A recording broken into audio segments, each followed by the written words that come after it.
Toi aussi, tu veux commencer à investir, mais tu ne sais pas quel ETF choisir? Je suis passé exactement par cette étape. Entre le MSCI World, le S&P 500, le Nasdaq, les marchés émergents, etc., on se retrouve vite perdu parmi tous ces ETF. J'ai donc passé beaucoup de temps à comparer les différents indices, les performances, les frais, la composition de ces ETF, pour te montrer aujourd'hui la stratégie que j'ai choisi de retenir pour construire mon portefeuille, ainsi que les 3 ETF que j'ai choisis.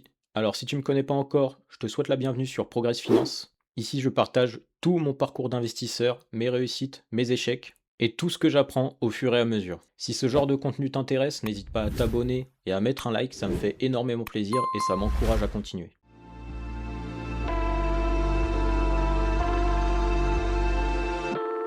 Alors, avant de te présenter les ETF que j'ai choisis, on va parler de quelque chose d'assez important. C'est le fait qu'en voulant commencer, on essaye de chercher forcément le meilleur ETF. Personnellement, je pense pas qu'il existe. Ça veut pas dire qu'il n'y a pas des ETF meilleurs que d'autres, mais surtout qu'il y a un ou des ETF beaucoup plus adaptés à ta stratégie. C'est pour ça qu'avant de te présenter les 3 ETF que j'ai choisis, je vais surtout te présenter ma stratégie. Parce que sans stratégie, on va peut-être finalement acheter un ETF qui ne correspondra pas du tout à ce qu'on veut au final. Donc, petite présentation. Pour ma part, j'ai 28 ans, j'ai un travail salarié qui me permet de mettre une certaine somme de côté chaque mois, et mon objectif est d'investir pour en bénéficier sur le long terme. Pour réaliser ça, j'effectue un DCA, donc un Dollar Cost Averaging.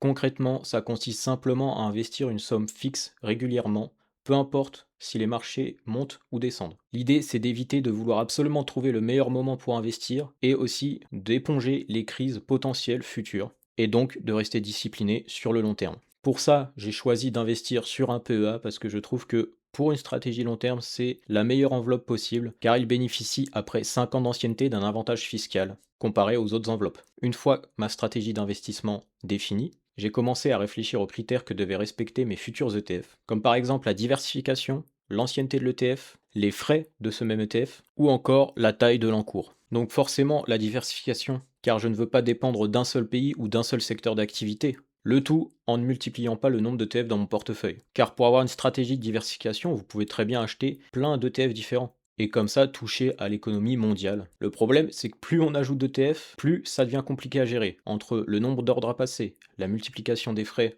et la difficulté à maintenir sa stratégie sur le long terme. Donc je viens d'en parler, mais il y a aussi les frais, bien sûr. Même si la plupart des ETF ont des frais de gestion assez faibles, c'est quand même important d'essayer de choisir ceux justement les plus faibles. On peut aussi parler des 2 types d'ETF, soit les capitalisants ou les distribuants. Alors, pour faire simple, les ETF distribuants, c'est des ETF qui te versent directement les dividendes sur ton compte. Tu peux ensuite, toi, choisir de les réinvestir directement ou de les conserver. Le problème étant, c'est que si tu veux les réinvestir, ça peut potentiellement multiplier ton nombre d'ordres. Et on vient de le voir, ça peut aussi multiplier tes frais. Du coup, moi j'ai choisi les ETF capitalisants. Donc, capitalisant, tout simplement, c'est un ETF qui réinvestit directement ses dividendes. Donc, toi, tu reçois rien sur ton compte, mais ton investissement continue de croître au fur et à mesure des dividendes réinvestis. Maintenant que tu connais ma stratégie et les différents critères que j'ai fixés, je peux enfin te présenter les 3 ETF que j'ai choisis pour commencer à investir en 2026. Et on commence cette liste du coup par le S&P 500. Ne t'inquiète pas, je mettrai en description un lien Just ETF où tu peux retrouver le code ISIN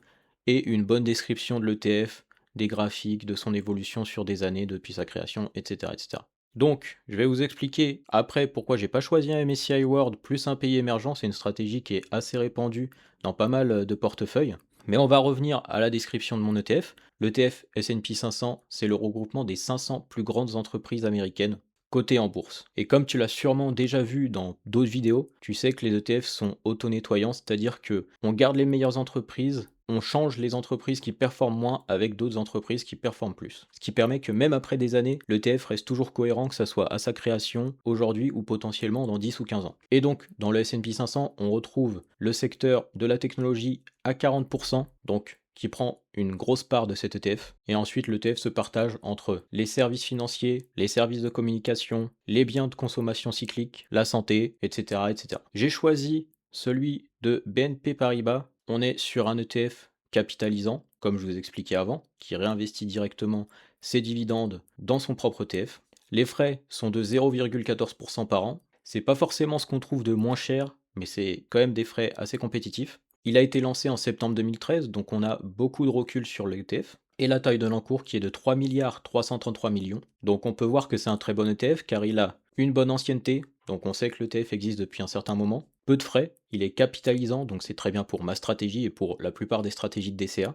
Et la taille du fonds, donc de l'encours, est assez importante. Donc ça c'est une chose importante car ça veut dire que concrètement le jour où vous essayerez de vendre, eh ben, vous trouverez un acheteur beaucoup plus facilement. Donc on peut voir depuis sa création qu'il a un taux de rendement annualisé de 13,37%. Alors attention, ça ne veut pas dire que chaque année il fait 13%, ça veut dire qu'il en a fait un calcul pour que depuis sa création à aujourd'hui, il a fait par an 13%, mais c'est une moyenne, donc forcément ça veut dire qu'il y a des années il a fait 30%, d'autres années il a fait beaucoup moins, voire même il a perdu en valeur. Et on sait aussi très bien que les performances passées ne prévalent pas des performances futures. On enchaîne avec un autre ETF de BNP Paribas, mais cette fois-ci c'est le Stoxx Europe 600. Donc le Stoxx Europe 600, c'est le même principe que le S&P 500, mais pour les 600 plus grosses entreprises européennes. Donc on y retrouve en grande majorité la zone euro, mais aussi les pays ex-zone euro, comme le Royaume-Uni par exemple. On y retrouve à peu près 30% le secteur des services financiers, à quasiment 20% les industriels,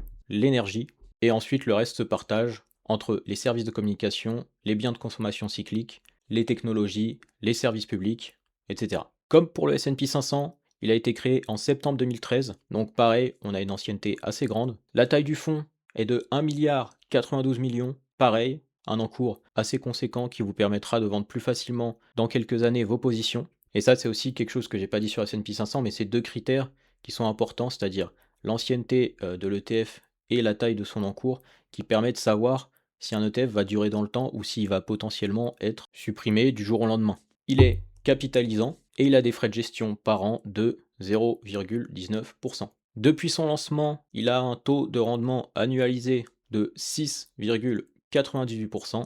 Donc, comme le S&P 500, on peut voir qu'il performe même un petit peu mieux que son indice de référence, qu'il essaye de répliquer. On n'oublie pas, les performances passées ne prévalent pas des performances futures, on le sait. Et on arrive donc à mon troisième et dernier ETF pour se forger un bon portefeuille d'ETF. C'est donc un ETF pays émergent, cette fois-ci d'Amundi, pas que du BNP Paribas. On retrouve dans cet ETF du coup de moitié l'Asie dite émergente, avec par exemple l'Inde, un quart d'Asie dite développée, et ensuite le reste se partage entre l'Amérique latine, le Moyen-Orient, l'Afrique, etc. Par secteur, on peut voir qu'il y a 21% de services financiers, 20% de technologie, et ensuite des biens de consommation cyclique, les services de communication, des industriels, de l'énergie, etc. Donc, on a une date de lancement en 2019, un peu plus récente que les autres, la taille du fonds de 859 millions, donc pareil, un peu plus léger que les deux autres ETF. Il est capitalisant et il a des frais de gestion de 0,30% par an, donc pareil, des frais de gestion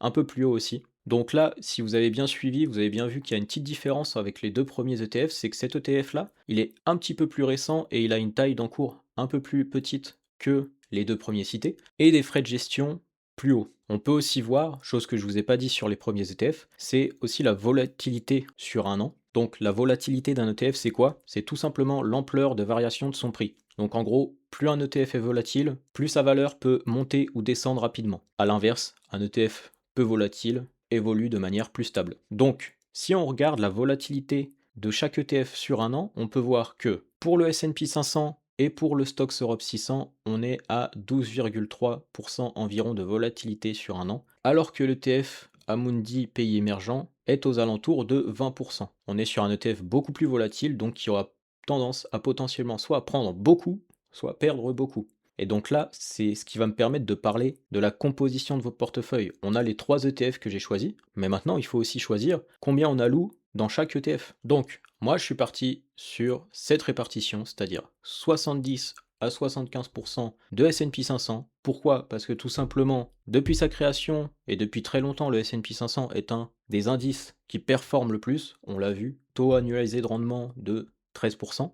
Ensuite, 15 à 20% de Stoxx Europe 600. Et enfin, 5 à 10% de l'ETF pays émergent. Donc forcément, la plus petite partie, car forcément c'est l'ETF le plus volatile, donc on veut potentiellement bénéficier de sa grande volatilité s'il augmente, mais pas trop en pâtir s'il descend. Voilà les 3 ETF que j'ai choisis pour commencer à investir en 2026. Et là, vous vous dites sûrement, mais pourquoi il n'a pas choisi un MSCI World et un pays émergent? Comme ça, au lieu d'avoir 3 ETF, il en a plus que 2, et donc potentiellement il passe moins d'ordre et moins de frais. Alors c'est un bon point, c'est vrai, 2 ETF c'est moins que 3. Donc, ce qui veut dire que potentiellement sur le long terme, dit moins de frais, moins d'ordres à passer. Et donc une stratégie potentiellement plus simple à suivre.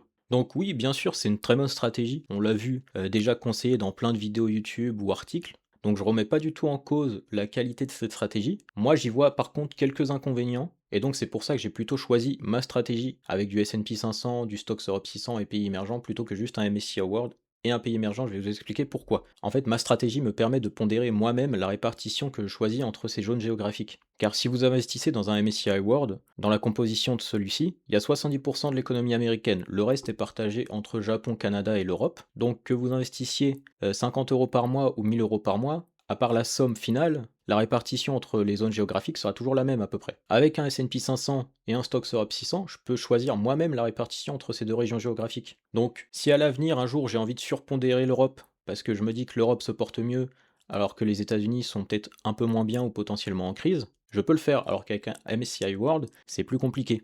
Donc, moi aussi, j'ai longtemps hésité à choisir un MSCI World parce que c'est potentiellement l'ETF le plus recommandé pour débuter l'investissement. Finalement, moi, ce qui m'a importé, c'est de pouvoir construire moi-même ma répartition entre les États-Unis, l'Europe et les pays émergents. Comme ça me permet de choisir le poids de chaque région dans mon portefeuille, plutôt que de suivre automatiquement celui d'un indice mondial. Donc, c'est pas forcément une meilleure stratégie, mais c'est quelque chose qui me correspond plus. Voilà qui conclut ma vidéo sur les 3 ETF pour commencer à investir en 2026. N'hésitez pas en commentaire à me poser toutes les questions que vous avez ou à me donner des conseils aussi, hein. On est là pour s'entraider. Bien sûr, pensez à vous abonner, ça me fera énormément plaisir, à mettre des likes. Forcément, c'est très encourageant et c'est ce qui me donne envie de continuer. Je sais que certains s'attendaient potentiellement à un bilan de PEA. Alors ce mois-ci, il n'y en aura pas, tout simplement parce que, comme expliqué dans la dernière vidéo bilan, j'ai signé pour acheter un appartement et ce mois-ci, j'ai pu faire aucun virement sur mon PEA, donc il n'y avait rien à montrer. On reviendra avec les bilans mensuels de PEA d'investissement le mois prochain, ne vous inquiétez pas, il y aura des choses à dire